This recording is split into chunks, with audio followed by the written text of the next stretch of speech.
హరి ఓం. ప్రియాత్మస్వరూపులారా, మోహముద్గరం భజగోవిందం జగద్గురు ఆదిశంకరాచార్యులు వారు అనుగ్రహించిన శ్లోక మంజరి నుండి మరో కుసుమాన్ని నేను మీతో పంచుకుంటానండి. ఇది 29వది.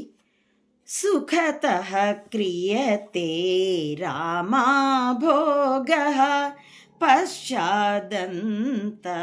శరీరే రోగః యద్యపి లోకే మరణం శరణం యద్యపి లోకే మరణం శరణం తదపి న ముంచతి పాపాచరణం భజ గోవిందం భజ గోవిందం గోవిందం భజ మూఢమతే. సుఖత క్రియతే రామాభోగ. నిత్యము ఈ దేహంతో సుఖాలు పొందాలి, సుఖాలు పొందాలి, భోగాలు భోగాలు అని పరుగులు పెట్టి భోగాలని అనుభవించి పశ్చాత్తంతా ఎంతగా భోగాలు అనుభవిస్తే అంతగా ఈ శరీరం వార్ధక్యంలో బాధల పాలవుతుంది.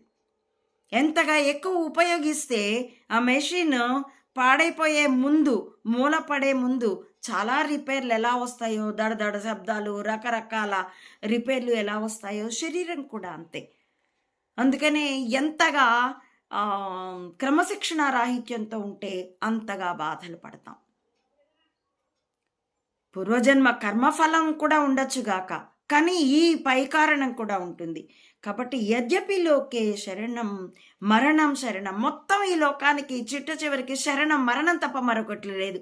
పుట్టిన ప్రతి ఒక్కటి గిట్టక తప్పదు. జాతస్య హి ధ్రువో మృత్యు అని గీతాచార్యుడు కూడా మనకి చెప్పినదే, వేదం చెప్పినదే, స్వానుభవంలో ఉన్నదే, చుట్టూ చూస్తూ ఉన్నదే. వచ్చిన ప్రతి ఒక్కరం వెళ్ళిపోవలసిందే. కానీ తదపిన ముంచతి పాపాచరణం. ఇన్ని తెలిసినా కూడా నువ్వు పాపాలు ఆచరిస్తూనే ఉంటాం.